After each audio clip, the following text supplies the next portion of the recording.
जय श्री कृष्णा, राधे राधे। आज हम गोपाष्टमी की व्रत कथाएं सुनेंगे।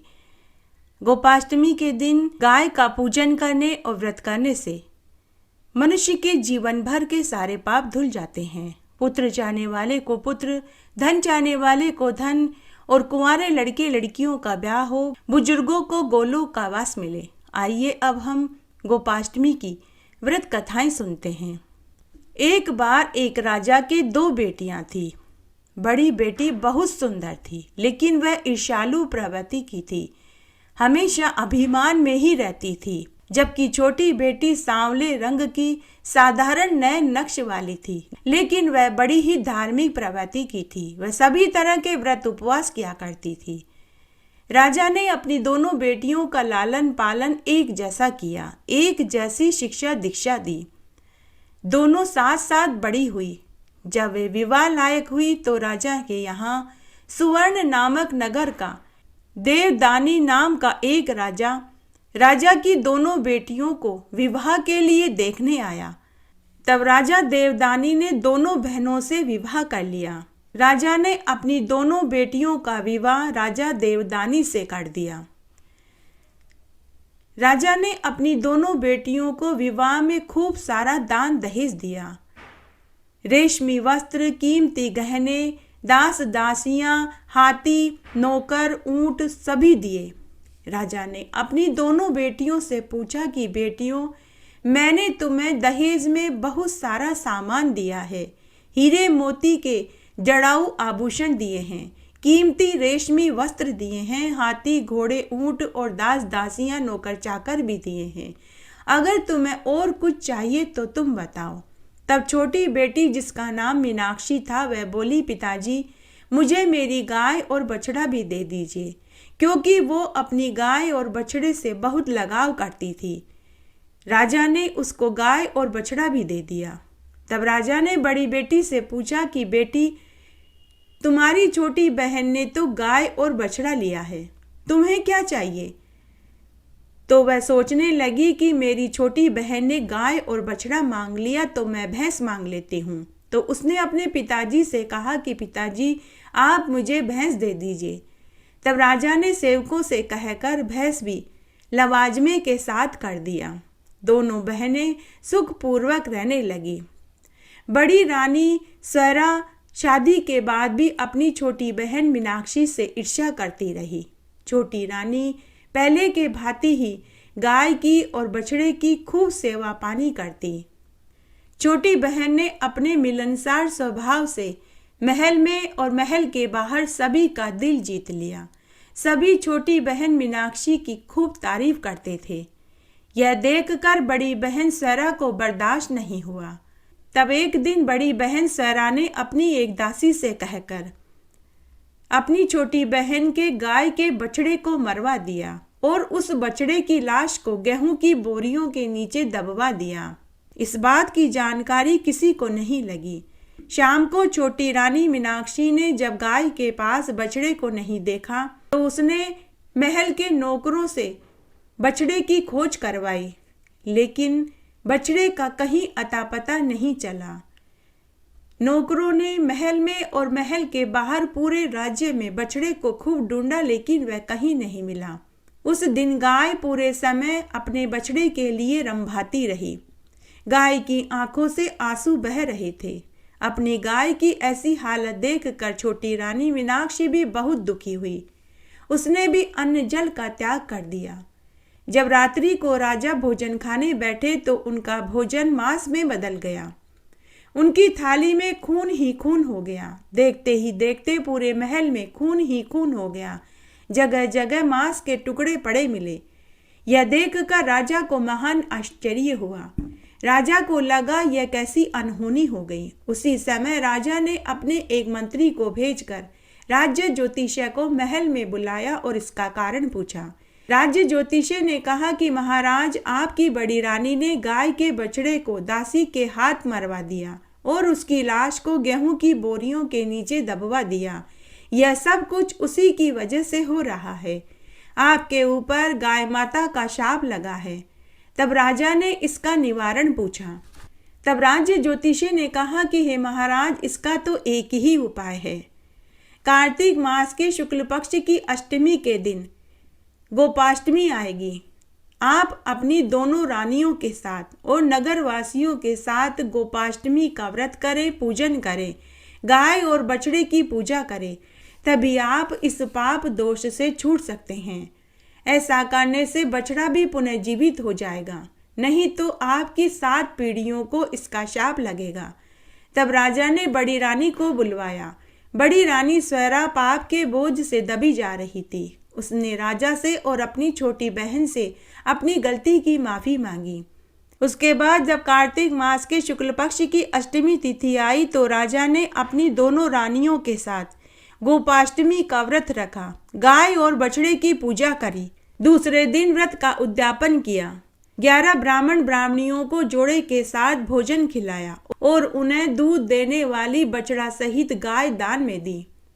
ऐसा करते ही उनका बछड़ा पुनर्जीवित हो गया और वे इस पाप दोष से छूट गए। इसलिए कार्तिक मास की शुक्ल पक्ष की अष्टमी के दिन गोपाष्टमी का व्रत करना चाहिए, गाय और बछड़े की पूजा करनी चाहिए।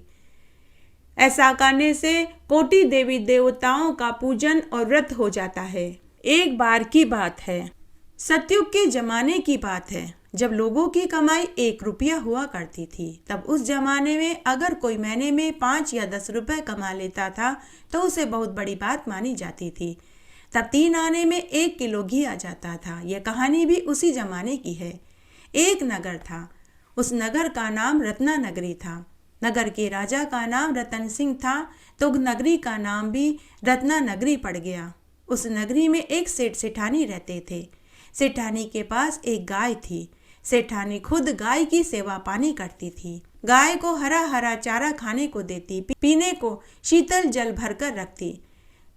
गोबर पोटे खुद अपने हाथों से उठाती, खुद कंडे बनाती, खुद बाड़े की सफाई करती थी। वह गाय बड़ी ही चमत्कारी थी। इस बात की जानकारी सेठ सेठानी को नहीं था। सेठ सेठानी की शादी को अनेक बरस हो चुके थे, लेकिन उन्हें औलाद सुख की प्राप्ति नहीं हुई। सेठ सेठानी ने कई डॉक्टर, नीम, हकीम, वेद को दिखाया। तब सभी ने एक ही बात कही कि सेठ सेठानी जी, आप दोनों माता पिता बनने के लायक हैं, आप में कोई कमी नहीं है। यह तो कोई किस्मत की ही बात है कि आपको संतान सुख नहीं हो रहा है। तब किसी पंडित ने कहा कि आप दान पुण्य यज्ञ हवन करो। सेठ सेठानी ने सब किया, लेकिन सब निष्फल रहा। तब एक बार उनके नगर में एक बड़े ज्ञानी महात्मा जी आए। सेठ सेठानी ने उन्हें अपना सारा दुख कह सुनाया। ज्ञानी महात्मा जी ने सेठ सेठानी से कहा कि पुत्र, मैं कल तुम्हारे घर आऊँगा और तुम्हारे घर आकर ही पुत्र प्राप्ति का उपाय बताऊँगा। दूसरे दिन ज्ञानी महात्मा जी सेठ सेठानी के घर आए। ज्ञानी महात्मा जी ने सेठ सेठानी के आंगन में एक गाय को बंधा हुआ देखा। गाय को देखते ही ज्ञानी महात्मा जी ने गाय को प्रणाम किया, गाय की चरण धूलि को मस्तक पर लगाया और अपने हाथों से गाय को हरा हरा चारा खिलाया। के बाद ज्ञानी महात्मा जी ने सेठ सेठानी से कहा कि हे वत्स, तेरे आंगन में जो यह गाय बंधी हुई है, यह बड़ी ही विचित्र, अनोखी और चमत्कारी है। यह कामधेनु के वंश की है, यही तुझे औलाद सुख दिलाएगी। ज्ञानी महात्मा जी ने सेठ सेठानी से कहा कि हे वत्स, कार्तिक मास की शुक्ल पक्ष की अष्टमी के दिन गोपाष्टमी तिथि आएगी। उस दिन तुम अपनी गाय को वन में चरने के लिए अकेले छोड़ देना। यह गाय ही तुम्हारे लिए बच्चा लेकर आएगी। तब सेठ सेठानी ने ऐसा ही किया। कार्तिक मास के शुक्ल पक्ष की अष्टमी के दिन गोपाष्टमी तिथि आई तो उन्होंने गाय को वन में चरने के लिए छोड़ दिया। उस दिन इंद्र की इंद्राणियां धरती पर गाय माता का पूजन करने आई। तब उन्हें वही सेठ सेठानी वाली गाय दिखाई दी। तब इंद्र की इंद्राणियां गाय का पूजन आगे से करे तो वह सींग से मारती, पीछे से करे तो लात और पूंछ से मारती। तब इंद्राणियां गाय माता से बोली कि हे गाय माता, हम तो तेरी पूजा कर रहे हैं और तुम हमें ही मार रही हो। तो गाय माता ने इंद्र की इंद्राणियों से कहा कि हे देवियों, तुम मुझ अकेली की क्या पूजा करती हो? बछड़ा सहित गाय दोनों की पूजा करो तो तुम्हें अभिष्ट फल की प्राप्ति होगी। तब इंद्र की इंद्राणियों ने दर्भ का बच्चा बनाया और उसे गाय के पास बैठा दिया और अमृत का छींटा दिया। उसी समय वह बछड़ा जीवित हो गया और गाय का दूध पीने लगा। फिर इंद्राणियों ने गाय और बछड़े दोनों की पूजा करी और वापस इंद्रलोक में चली गई। जब गाय बछड़ा लेकर शाम को अपनी मालकिन के घर आई तो सेठानी ने उसे भीतर नहीं आने दिया। सेठानी बोली कि हे गाय माता, तू अपने लिए तो बच्चा लाई, मेरे लिए भी बच्चा मांग कर के लाती, इसलिए अब मैं तुझे घर में नहीं आने दूं। तो गाय माता बोली कि हे मालकिन, इस साल मैंने अपने लिए बच्चा मांगा है, अगले साल मैं आपके लिए बच्चा मांग कर के लाऊंगी। इस तरह समय बीतने लगा। साल भर बाद जब दोबारा कार्तिक का महीना आया तो कार्तिक मास के शुक्ल पक्ष की अष्टमी के दिन गोपाष्टमी तिथि आई तो सेठानी ने पुनः गाय और बछड़े को वन में चरने के लिए छोड़ दिया। फिर से इंद्रलोक की इंद्राणियां धरती पर गाय माता का पूजन करने आए तो उन्हें फिर से वही गाय और बछड़ा वन में चरते हुए दिखाई दिए। इंद्र की इंद्राणियां फिर से गाय का पूजन करने लगी तो गाय माता उन्हें फिर से मारने लगी। तो इंद्राणियां गाय माता से बोली कि हे गाय माता, पिछले साल ही तो तुम्हें बछड़ा दिया था, अब तुम्हें क्या चाहिए? तो गाय माता बोली कि पिछले साल आपने मुझे बछड़ा दिया था, इस साल आप मेरी सेठानी को पुत्र दो। अगर आपने मेरी सेठानी को पुत्र नहीं दिया तो वो मुझे घर में नहीं रखेगी। तब इंद्राणियों ने दर्भ का बच्चा बनाया और दर्भ का पालना बनाया और उसे गाय के सींगों से बांध दिया और उसके ऊपर अमृत का छींटा दिया तो बच्चा जीवित हो गया। तब इंद्राणियों ने गाय और बछड़े की पूजा करी और उन्हें आशीर्वाद देकर इंद्रलोक चली गई। शाम को गाय बच्चा लेकर अपने बछड़े सहित वापस अपने नगर में आई। जिसने भी यह दृश्य देखा वह गाय माता के साथ हो लिया और जोर जोर से गाय माता की जयकारा लगाने लगे। जब वह गाय गांव के पनघट के पास पहुंची तो कुछ पनिहारिनों ने उसे देख लिया। उनमें से एक पनिहारिन भागी भागी सेठ सेठानी के पास गई और बोली कि सेठ सेठानी जी, आपकी गाय आपके लिए बच्चा लेकर आ रही है। सेठ सेठानी ने गाजे बाजे और मंगल गीत के साथ गाय और बछड़े का स्वागत किया। पूरे गांव में लड्डू बांटे गए। सेठ सेठानी बच्चा पाकर बहुत खुश हुए। जब उस नगर के राजा को पता चला कि वह चमत्कारी गाय है तो उसने राज्य बल का प्रयोग करके अपने महल में उस गाय को मंगवा लिया। पहरेदारों ने सेठ सेठानी को डरा धमका कर गाय और बछड़ा महल में ले जाकर के बांध दिया। इस पाप दोष के कारण राजा का पूरा राजकोष खाली हो गया। राजा का इकलौता पुत्र बीमार पड़ गया। राज्य पर अकाल और महामारी का प्रकोप हो गया। साथ ही पड़ोसी राजा ने राज्य पर हमला कर दिया। एक के बाद एक अनेक अपशकुन होने लगे। तब राजा ने अपने राज्य ज्योतिषी को बुलाकर इसका कारण पूछा। तो राज्य ज्योतिषी ने कहा कि महाराज आप इस गाय और बछड़े को जहां से लाए हैं उन्हें वापस वहीं भिजवा दीजिए, आपको इसी का दोष लगा है। तभी राजा ने पूरे मान सम्मान के साथ गाय और बछड़े को वापस सेठ सेठानी के पास पहुंचा दिया। साथ ही उन्हें खूब सारा धन भी दिया। सेठ सेठानी अपने गाय के बिच्छों में स्वयं भी बहुत दिनों से भूखे प्यासे थे। कई दिनों से उन्होंने रोटी का एक घास भी नहीं खाया था। उधर गाय ने भी चारा पानी नहीं पिया था। जैसे ही गाय अपनी मालकिन से मिली तो गाय और सेठानी दोनों बहुत प्रसन्न हुए। जैसे बिछड़े एक माँ अपने बच्चे से मिलती है वैसे ही वे दोनों मिले। गाय और बछड़े को वापस सेठानी के पास पहुंचाते ही राजा का राजकोष भी 4 गुना बढ़ गया। उसका पुत्र भी स्वस्थ तंदुरुस्त हो गया। राज्य में भी बहुत अच्छी बारिश हुई। पड़ोसी राजा को भी हार का मुंह देखना पड़ा। उस दिन के बाद राजा ने यह चमत्कार देखकर राजा ने पूरी नगरी में यह ढिंडोरा पिटवा दिया कि सभी को गाय की सेवा करनी चाहिए। कार्तिक मास के शुक्ल पक्ष की अष्टमी के दिन गोपाष्टमी को गाय और बछड़े का पूजन करना चाहिए, गोपाष्टमी का व्रत करना चाहिए। उसके बाद वह राजा भी अपनी रानी और पुत्र के साथ कार्तिक मास की शुक्ल पक्ष की अष्टमी को गोपाष्टमी का व्रत करने लगे, गाय का पूजन करने लगे। घटती हो तो पूरी हो तो परवान चढ़े, भूले बिसरे नाम तेरे भंडार में भरे। गाय माता की कहानी। गाय माता की सेवा का फल इस लोक में और मरने के बाद परलोक में भी मिलता है। आइए अब हम एक पौराणिक पवित्र पुण्यफल देने वाली कहानी सुनते हैं। गाय की सेवा करने के लिए मनुष्य ही नहीं देवता भी लालायित रहते हैं। आइए एक कथा सुनते हैं। एक बार असुरों के राजा बलि व देवताओं के राजा इंद्र में घमासान युद्ध हो रहा था। सभी असुर इंद्रलोक व स्वर्ग को हथियाना चाहते थे। इसी बात से उनमें युद्ध हो रहा था। उस युद्ध में इंद्र आदि देवताओं के साथ गुरु बृहस्पति जी थे, तो असुरों में राजा बलि के साथ उनके गुरु शुक्राचार्य जी थे। तब युद्ध में दोनों तरफ से असुर व देवतागण मर रहे थे। तब युद्ध में मरे हुए दैत्यों को उनके गुरु शुक्राचार्य जी जीवित कर रहे थे। अब एक दिन इंद्र ने देखा कि उन्होंने एक दिन पहले जिन दैत्यों को मारा था वे दूसरे दिन युद्ध मैदान में जीवित दिखाई दिए। तो इंद्र ने अपने गुरु बृहस्पति जी से इसका कारण पूछा। तो गुरु बृहस्पति जी ने इंद्र से कहा कि हे इंद्रदेव, असुरों के गुरु शुक्राचार्य जी के पास संजीवनी मंत्र हैं। वे उसी मंत्र से अपने मरे हुए दैत्यों को जीवित कर रहे हैं। तब इंद्रदेव ने गुरु बृहस्पति जी से कहा कि इस प्रकार तो हम कभी भी असुरों को मार नहीं पाएंगे। इंद्र ने कहा कि हे गुरु बृहस्पति, आपको भी यह विद्या ग्रहण करनी चाहिए। तब बृहस्पति जी ने कहा कि इस विद्या को शुक्राचार्य जी ने कठोर तप करके महादेव जी से वरदान में मांगा था, लेकिन अभी हमारे पास इतना समय नहीं है कि हम जाकर उनसे यह मंत्र सीखें। तब गुरु बृहस्पति जी ने अपने पुत्र कच्छ को शुक्राचार्य जी के पास संजीवनी मंत्र सीखने के लिए भेजा।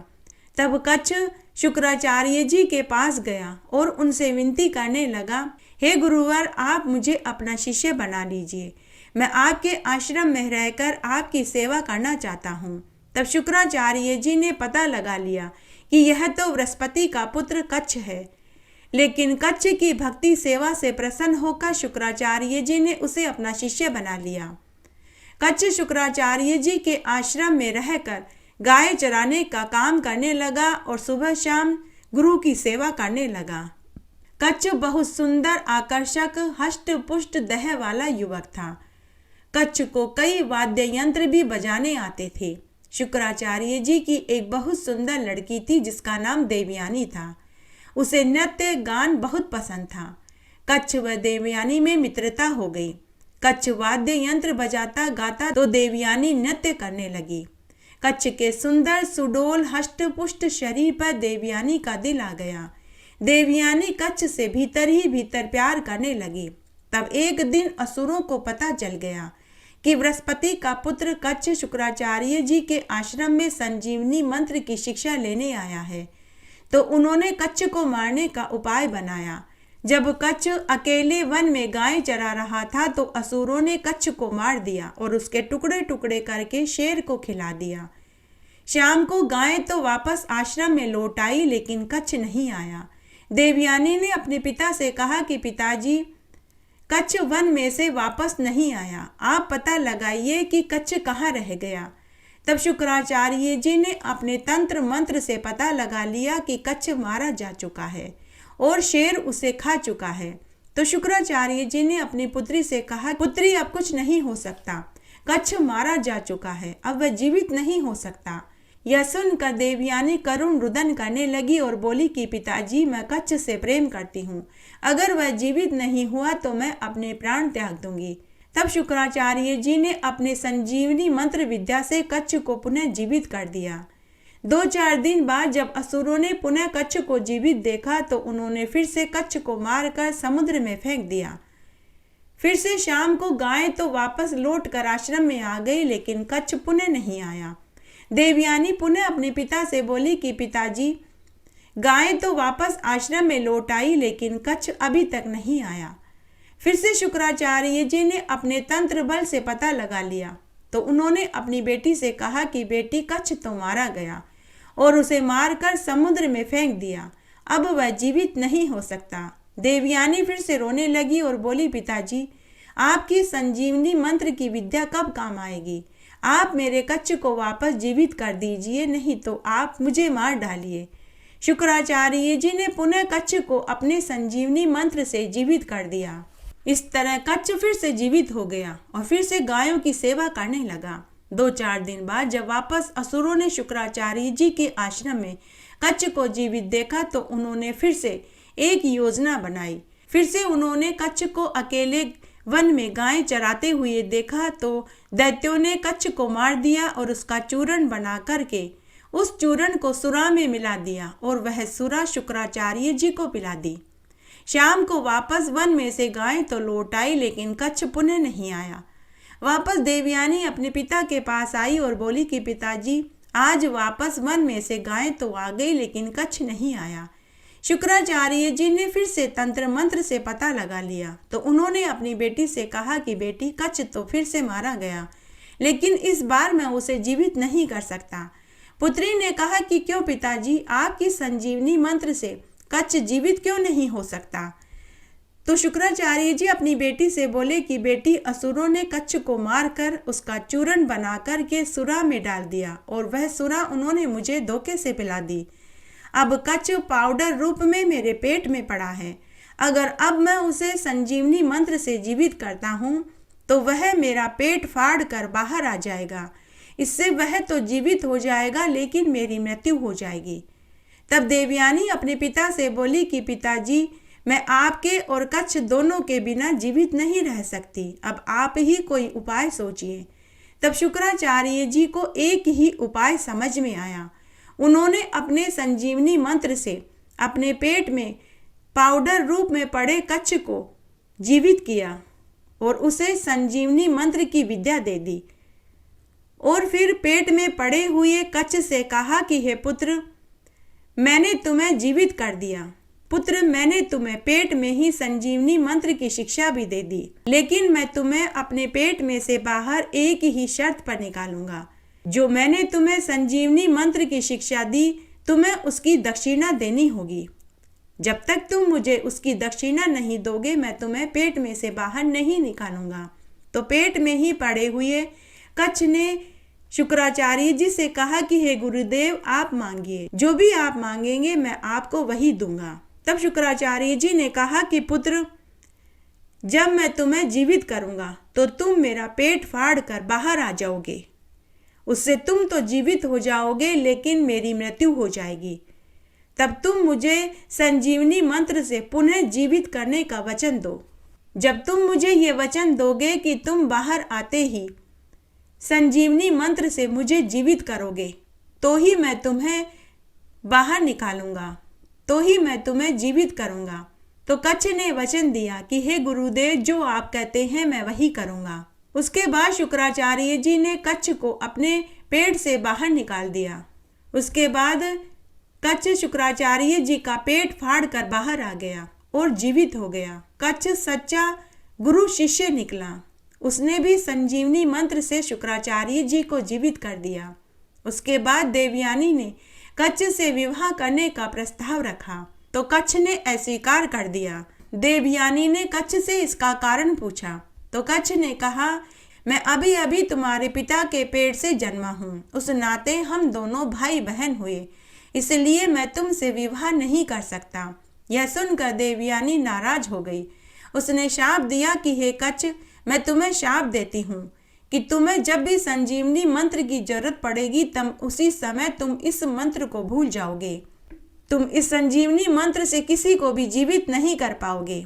तब कच्छ ने भी देवयानी को शाप दिया कि तुम्हारा विवाह किसी दैत्य या असुर से ही होगा, किसी भी देवता से तुम्हारा विवाह नहीं होगा। उसके बाद कच्छ शुक्राचार्य जी से अनुमति लेकर वापस स्वर्ग में आ गया।